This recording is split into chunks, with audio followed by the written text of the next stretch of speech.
Bienvenue à tous. Alors pour cette vidéo, je vais vous présenter et vous faire montrer comment exécuter une application proactive pour le contrôleur HP Van SDN. On a vu sur les vidéos précédentes que il y a deux applications qu'on peut utiliser pour exécuter les instructions, les applications réactives et les applications proactives. Pour les applications réactives, donc ce sont les applications qu'on injecte à l'intérieur du contrôleur. Donc il doit y avoir le langage de programmation en commun. Pour l'HP Van SDN qui utilise le Java, l'application doit être développée en Java, ce qui n'est pas de la compétence de certains. C'est pour ça que on fait recours à des applications proactives qui sont développées avec n'importe quelle application, mais qu'on fait tourner en externe du contrôleur.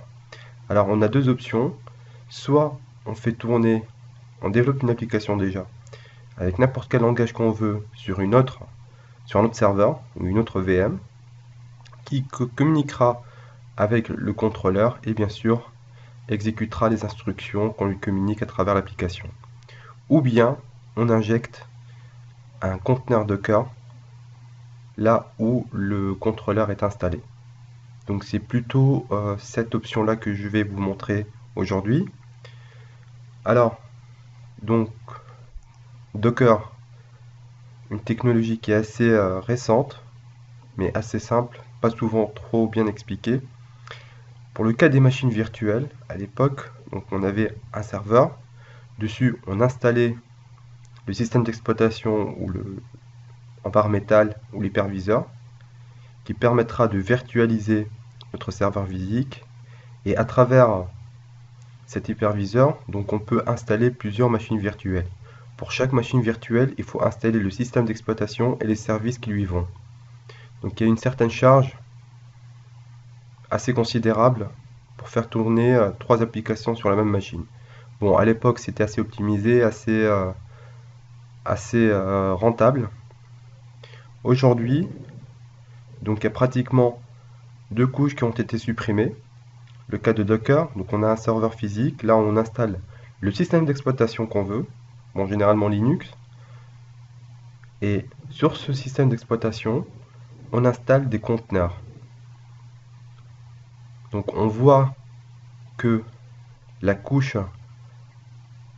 des systèmes d'exploitation haute a été supprimée, et la couche de virtualisation aussi.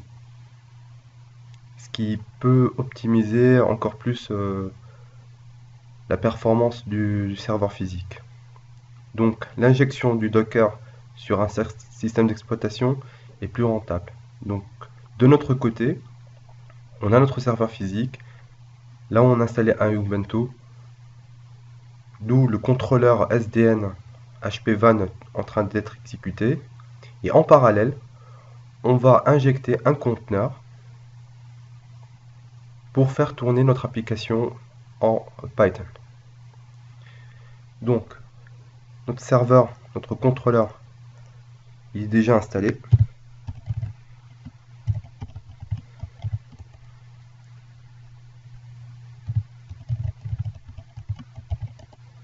Donc, on peut le voir ici sur une machine Ubuntu. Donc, on se permettra de l'exécuter.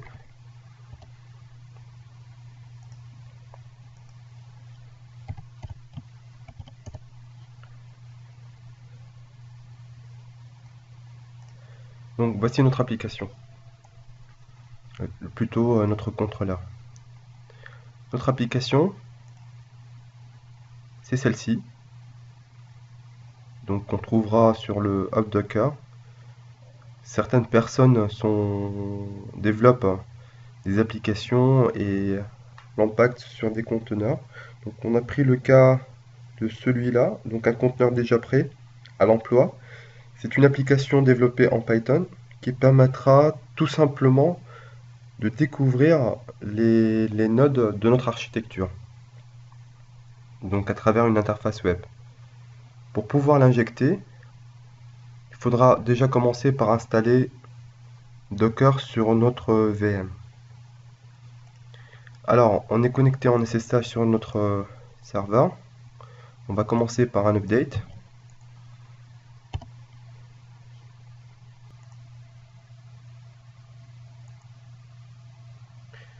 Donc, ensuite, on installe tous les éléments que je vais vous fournir en bas de cette vidéo. Voilà, ça se lance. Donc, ce qu'on a fait, on a tout simplement modifié la source de l'apt-get en ajoutant l'URL pour pouvoir télécharger les paquets nécessaires pour installer Docker. Voilà, donc la mise à jour est effectuée. On va lancer et exécuter l'installation de Docker avec apt-get install Docker Engine. Yes.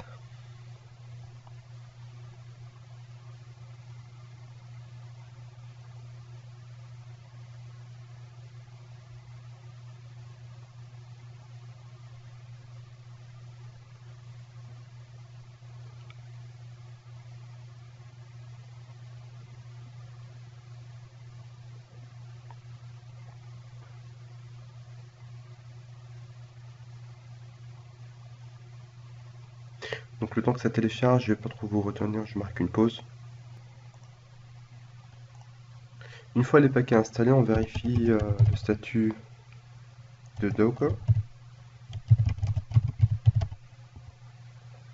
Donc voilà, il est exécuté.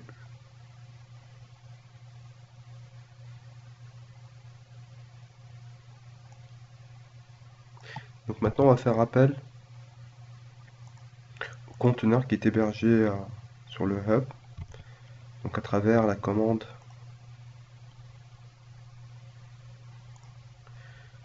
Docker pool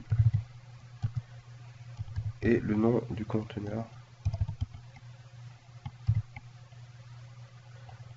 Macfind.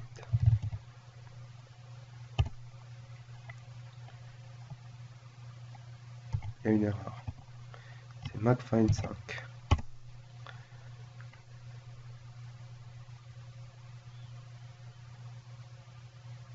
Voilà. Donc il a retrouvé sa source. Il va commencer à télécharger l'application. Donc les conteneurs généralement ne sont pas sont de taille très considérable parce que comme on l'a dit, un conteneur donc contient l'application, mais pas seulement l'application, tous les fichiers système, les bases de données qui peuvent y contenir pour assurer un environnement favorable pour l'exécution de l'application. Donc une fois que le conteneur a été téléchargé, donc on peut le voir ici qu'il a été bien téléchargé avec succès. Je pense que le conteneur doit peser dans les 500 mégas, 600 mégas. Donc la console a été déconnectée, je me reconnecte à nouveau. Donc je vois que le bail de l'adresse IP a été expiré. Bon, cette vidéo, pour être sincère avec vous, elle n'a pas été faite en temps réel. Donc ce qui fait que l'adresse IP a été renouvelée et que la connexion SSH a expiré. Voilà, donc je me reconnecte à nouveau.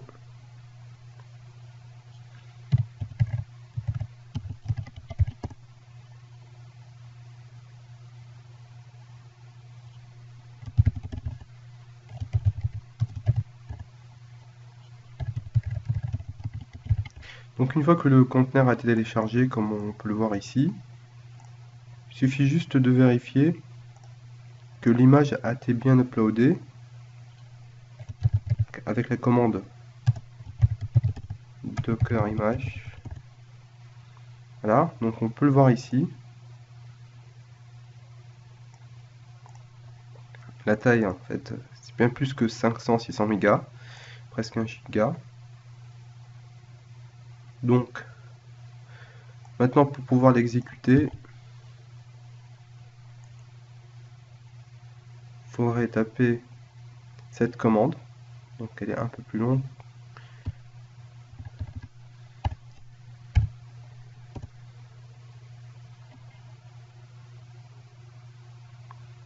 Alors, ici, donc suite à un copier, les options ont été modifiées.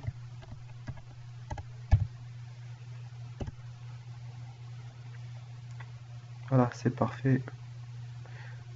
Donc il suffit tout simplement maintenant de lancer notre application à travers notre navigateur.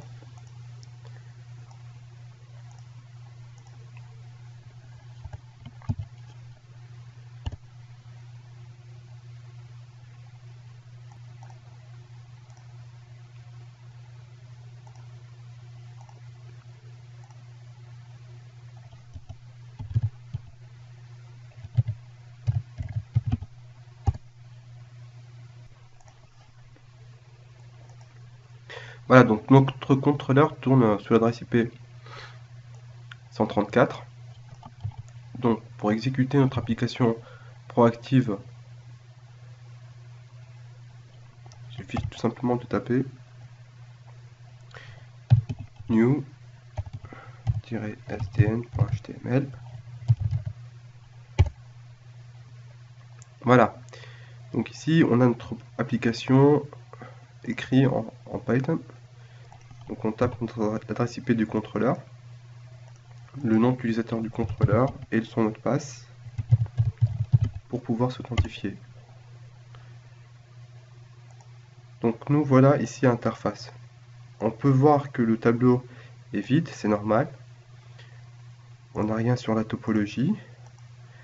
Par contre, maintenant, si on exécute une topologie, donc on pourra voir les différents nodes s'afficher.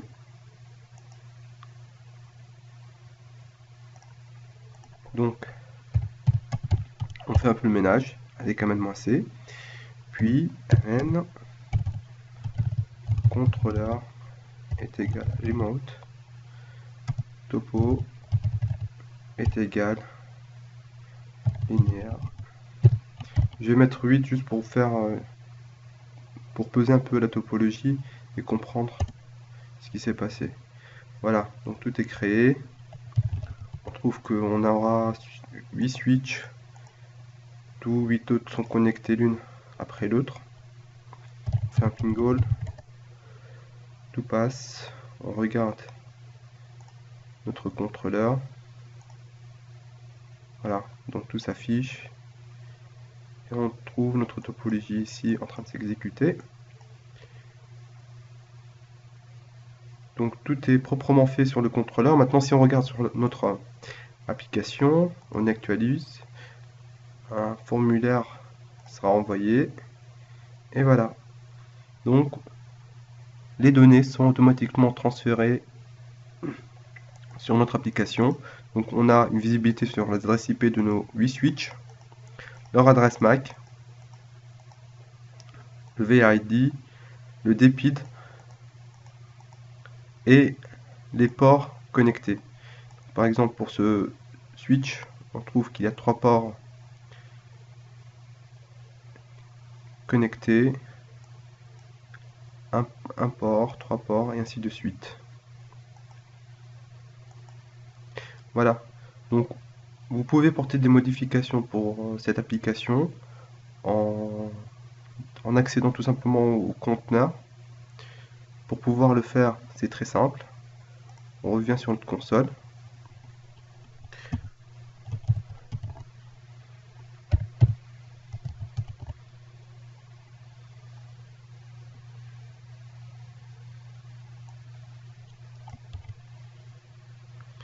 Donc pour pouvoir accéder à notre conteneur, il suffit tout simplement de faire docker run -t -i le nom 442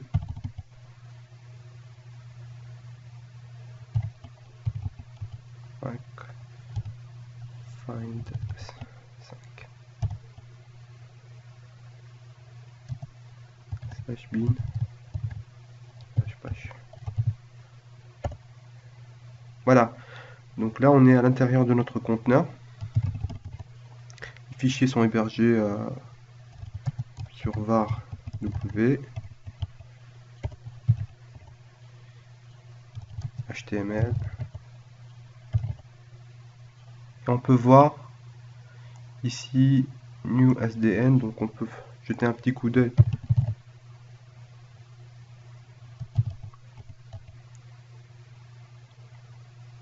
sur le code.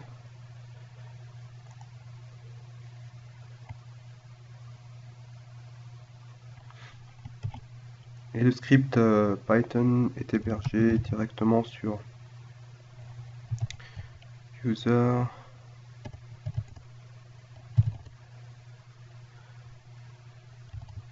Je sais pas si c'est bin ou lib.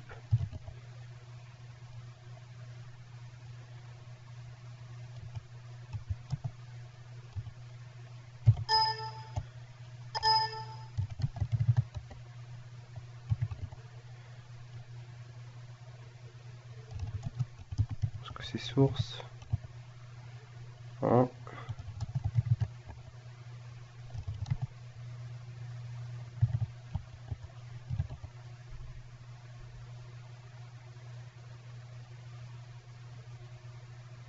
Voilà, il est là.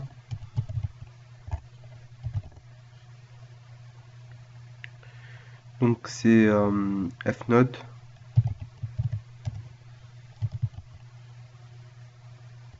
.py. Voilà. Donc cette application a été développée par Rick Kaufman, un employé d'HPE. Cette application est aussi disponible sur le HPE App Store. Donc là, on peut télécharger l'application. Voilà, donc j'espère que vous avez bien appris et retenu tout ce qui a été dit sur ce tuto. Alors, je récapitule. C'est que dans ce tuto, je vous ai montré comment exécuter une application proactive en dehors du contrôleur.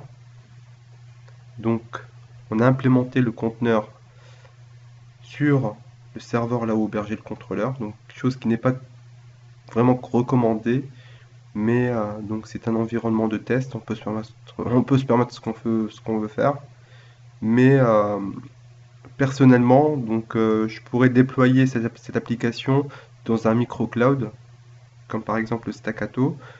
C'est un environnement PaaS, de type PaaS. Donc là, j'ai hébergé ce conteneur pour pouvoir travailler aisément, indépendamment du contrôleur et voilà, donc proprement. Donc j'espère que vous avez retenu et apprécié ce tuto et je vous dis à bientôt. Merci.